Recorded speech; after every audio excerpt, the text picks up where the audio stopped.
From Bishop Ireton High School, it's Real World Wednesdays, a show featuring alumni and friends of the school for the Cardinal community and beyond. I'm Ryan Fannin, Associate Director of Advancement and a member of the BI class of 1989. And on the show today is Tom Beale, one of the very first students to attend Bishop Ireton, who graduated in 1968.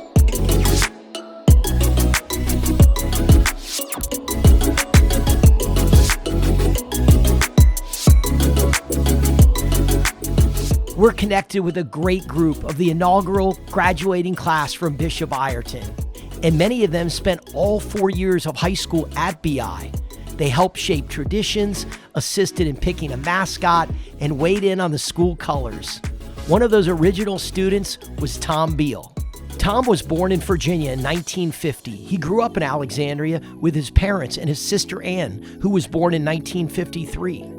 He spent his childhood in Alexandria and attended elementary school and middle school at St. Mary's Catholic Grade School in Old Town Alexandria, now the Basilica School of St. Mary. When he was in 5th grade, he began as an altar server. When it came time for high school, it just so happened that a new Catholic high school was opening on Cambridge Road, just a little ways from his family home. Tom began at Bishop Ireton in 1964 and graduated in their first graduating class of 1968. Although he was a self-described quiet student, he was involved in several different activities during high school and excelled in mathematics, thanks to his natural talent for the subject and the dedication of several influential faculty members. Following graduation, he attended Georgetown University before switching his major and transferring to Wheeling Jesuit University in West Virginia. He graduated with a BS in accounting in 1974. After a brief stint at Kay Jewelers, he was hired at Truland Corporation, where he worked until its closure in 2014. He then worked at Per Electric Incorporated in the accounts payable department until he retired in 2018. Following his father's death in 2018, he moved from Falls Church back to his parents' home in Alexandria, which led him to Good Shepherd Catholic Church. There he found community in a seniors group. Tom remains close to the other members of his high school graduating class to this day. They all share that fun distinction of being the first students at the school in 1964. But funny enough, Tom is just one of 2 students in that original class who was at Bishop Ireton at the very beginning, a whole year before the school opened its doors in 1964. When the ground was broken for the Ireton building over here on Cambridge Road, there was nothing here. It was all forest and trees. We came here for the groundbreaking, and Bishop John J. Russell, Bishop of Richmond at the time, came and dug the first spade of dirt, I guess you would say. I was an altar boy, and John Triple in my class of 68 was also an altar boy, and our 2 mothers were there. Other than that, just the bishop and some of the parish priests from the supporting parishes were there. Can you tell us about your upbringing? What was your family life like that you remember as a child? My mother was a stay-at-home mom, and my father worked for the government. He had started his career in the late 40s here when he first came to Silver Hill. He worked for the Census Bureau at first. And she was a stay-at-home mom. We had 1 car for the house. There was a 1939 Packard that my father bought, but it never moved out of the driveway. It was a relic. I remember the first car as being the 1953 Plymouth station wagon. It was gray, I remember that. Anyway, once a week my father would leave the car home for my mother to do grocery shopping, and he would take the bus into work. And then by the 1955, that's the year I started St. Mary's at kindergarten there. I was in the 2nd kindergarten class there. There was 1 year before me. The school opened in March of 1950, where it is presently on Green Street. I went all through the 8 grades there, 9 years, all the way through the 8th grade. And then in 1964, that's right before I left 8th grade, we took an entrance exam. And I guess I did so well on it that they gave me a scholarship. The tuition at the time was $200 for a year, if you can believe that. Wow. I got a 50% scholarship, so my parents only had to pay $100 every year. for 4 years. That's amazing. I got to Ireton in the fall of '64. We started in the gymnasium because their classrooms weren't ready yet. Our classes were in the gymnasium. We used to sit on those wood bleachers in the godly gymnasium, right? Yes. They continued with classes there for quite a while, I'd say for a month or two. And then the building finally opened, but not the whole building. The top floor did not open that first year. We had classes on the lower level where the cafeteria was, and the first floor where the administrative offices were in the library. Now, tell us a little bit about what you were involved in particularly. Tell us about you came to Ireton, and now you've been in Catholic education, as you said, down at Green Street at St. Mary's. What was the activities, the things that you took a liking to early on that you remember from your first couple years here? Well, I was in the Glee Club. I remember that. Junior and senior year, I think Joseph Perillo was his name, the moderator of the Glee Club. He used to get so frustrated with us because we were so immature, but I was a baritone in that group. I think we went to O'Connell once to sing with their choir, or their Glee Club as well. I was also in the French Club, second, third, and fourth year for that. Foreign language was not offered in our freshman year, if you can believe that. Only Latin. Okay. So everybody had to take Latin. And then if you wanted to take Latin in the second year, you could, or you didn't have to. But yeah, French and German were the two choices for language. I'm sure you have 5 or 6 now. A lot of options these days. And it was unique, too, because your mom worked as a volunteer in the BI library. All Do you 4 remember years. seeing her yeah. a lot? She started with Father. One day I came home, she said, ask Father Kelly if he needs help in the library. I'm willing to come in to help, when the books come in and get things organized. So I asked him, and he said yes, have her come in. So she started, she was the first volunteer, and then there were probably 15 mothers that came in over the years with her, And she developed some very close friendships with some of those ladies that continued after I graduated. Tom, talk next, if you can, about the impact that the faculty and the staff had on you while you were at Bishop Ireton. Do any teachers make a particular impression on you that you remembered the most? Well, I have a couple of them here. John Rich, and I understand John Rich stayed at the school quite a while after I left. He came here in our junior year, 1966, fall of 1966, taught math that year. And then he moved to teaching physics and earth science in our senior year.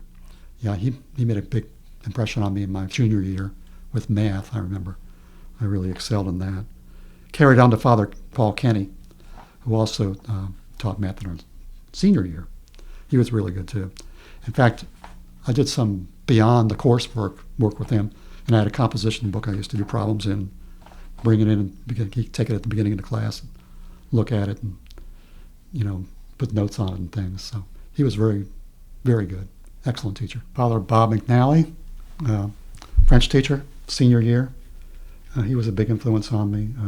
I guess I was inspired by him, I would say. I was inspired by him. So much so that one time when the teacher for the underclassmen was out sick, Father Gavin came to me and asked me if I would teach that class for a day or two. And I said, yes, I did. And you did? Yeah, I did. Oh, you got to tell us more about that. What was that like? I think it was the first year French class. It was kind of hard controlling the students because I was so young too. But yeah, it was kind of an experience that I didn't forget.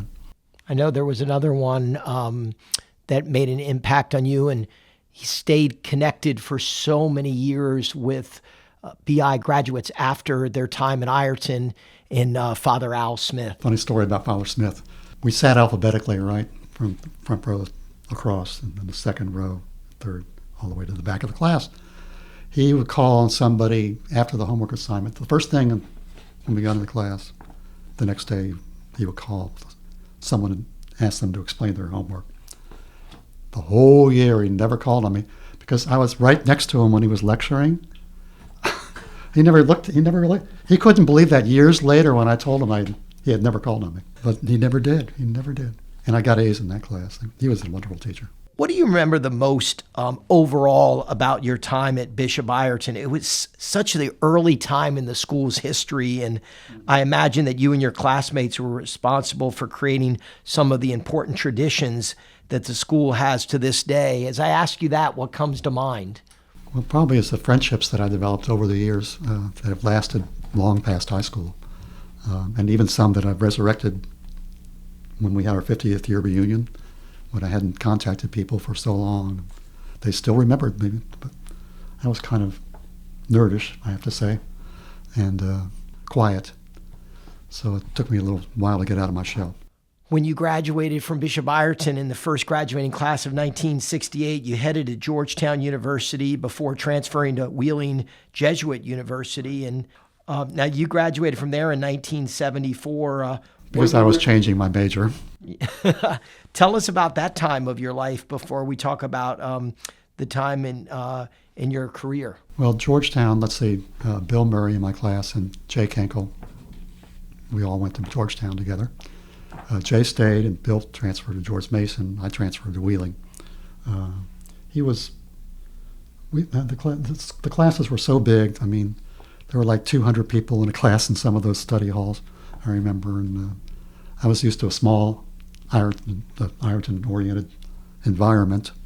I just never acclimated to that large school. It wasn't the right fit for me, but who knew? Father Gavin, another one of my mentors, he had written a very nice acceptance letter, recommendation letter for me to get into Georgetown, which, by the way, was only $1,000 a semester at the time. Wow. I don't know what it is now, but it's got to be over $40,000. So I transferred to Wheeling, and I did much better there. I found my niche in accounting and changed my major, so that's why it took me two years longer to get through school. But that was my grandmother's advice, that she suggested I get into accounting. And then after graduation, tell us about your life and your career following graduation from college, and what you would embark on a tremendous and long career with one company. Yeah, well, I started out with Kay Jewelers for a summer. That was the summer that Nixon resigned, 1974 in August. I started there in like June, right after graduation, and worked there through August. It was more of a bookkeeping job, but I was a staff accountant. Only one little piece at that time. Kay Jewelers was, even then, a fairly big company, so it was only one little piece of their bookkeeping that I was doing. I needed a smaller company. Again, the theme follows from schools, my career, that I needed a smaller company. So I found another job, sent an ad in the paper, interviewed and did well. They asked me to come back and work. Started out in accounts payable there, worked my way up over the years to chief accountant over a 40-year career. And then they went out of business in 2014. I worked for another electrical contractor for 3.5 years before I retired when I was 67. I've been taking it easy since then. I've not been working. What career advice, Tom, would you give to any younger people listening who are still trying to figure out what they want to do with their lives? A career counseling would be a good thing if they're not sure. Don't get steered into the wrong field and then regret it later. So that's important. I know some lawyers who did that. Once they started practicing, they discovered they didn't like practicing law. So that's important to do something that you like to do and that you're good at. My conversations with you, the class of 1968, is still very close, and you get together even outside of Ireton events. Can you talk about, you mentioned it briefly earlier, but talk about the closeness of this group. What makes this bond so tight between you and your classmates? There's 5 of us that do Wordle and connections every morning, so we're texting each other back and forth about that. So it's daily contact with the 5 of us, among the 5 of us. That started a couple of years ago, I guess. John Futrell, Kevin Tracy I went to kindergarten with and all the way through St. Mary's with, and Bill Stapleton and Bruce Crandallmeyer. Gentlemen from your class that have stayed incredibly well connected over the years, that every time you see them, they've got another great Ireton story to share, and that's Marty Marinoff and Raul Ricarte. Tell us, when I bring up those two names, what do you think of with those guys that I know I think of you've Marty stayed being the close quarterback, right? Yeah, Yes. yeah. And Raul, The kicker. no, yeah, he was the kicker. Yes, I think he said he kicked one into the backyard of the Ford house or something. When Betty Ford came out and yelled at him for kicking the ball there.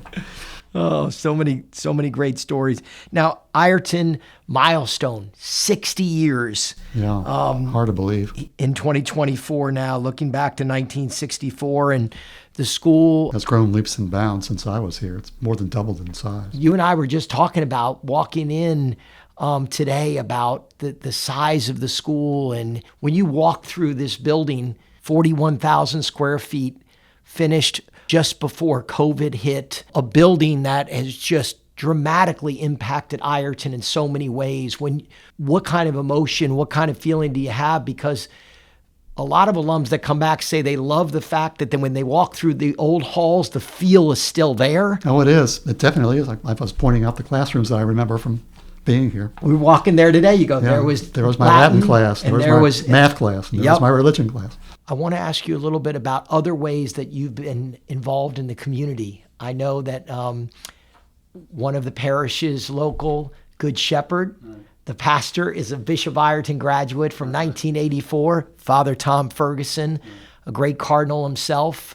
Tell us about your work with Good Shepherd and just what your Catholic faith means to you, because all these areas that you're staying involved in really so much shows the faith commitment you have. Joined a single seniors group back in 2019 after I retired. So I've been active with them. They asked me to be communication director, and I said, yes, I'll be communications director. So now I have a hand in planning events. We take either spiritual events or social events or informational events. Most of them at Good Shepherd, but some at remote sites. I've gotten quite involved with some of those ladies. Like I see them, some of them I talk to daily. So it's mostly women in the group. There's more than 70 in the group now, and when I first started it was like 50, so it has grown. Average age is 80. I'm not quite there yet. I want to ask about the faith component, because so much of what makes Ireton so special is the faith, that foundation. When you think of the high school students at your alma mater, Ireton, if you could give them some advice about the importance of that rock solid faith in their life, and the importance of it and how it's allowed you to do wonderful things in your life and give back and live such a, as you and I talk about, you're a very humble man. You don't talk about yourself much. I have to ask you Sometimes to get you to share. But I look at you as one of our alum that just is someone that has really lived the faith. And I'm wondering if you could share some of what you think you could share with our young Ireton students or young alumni that allows you to stay grounded in your faith throughout your life. Going to church on Sunday, there has to be more to faith than just going to church on Sunday. So, and more meaning to life than there is here on earth. Learning the golden rule was important to me, doing unto others as others do unto me. The religious background I got here at Ireton, I have to say, was very good. Getting involved in the parish, you meet a lot of new people. Some of them are inspirational to you. I found that personally to be true. All I can tell graduates is to keep at it, keep the faith. The years that you were working and the reunion years would come around and you would celebrate the different reunions. And then in the last 5 or 10 years, your connection to Ireton, which I think is such a unique thing, as your class and you as an alum have seemed to even get closer to the school, even more connected than ever. What is it that has inspired you to stay so connected with Ireton? I think it's the lifelong friendships that have developed over the years that I just don't want them to stop. That's Tom Beale, class of 1968, who continues to embrace the community of Cambridge Road more than 60 years after he started as a Bishop Ireton Cardinal. I'm Ryan Fannin, and you've been listening to Bishop Ireton's Real World Wednesdays.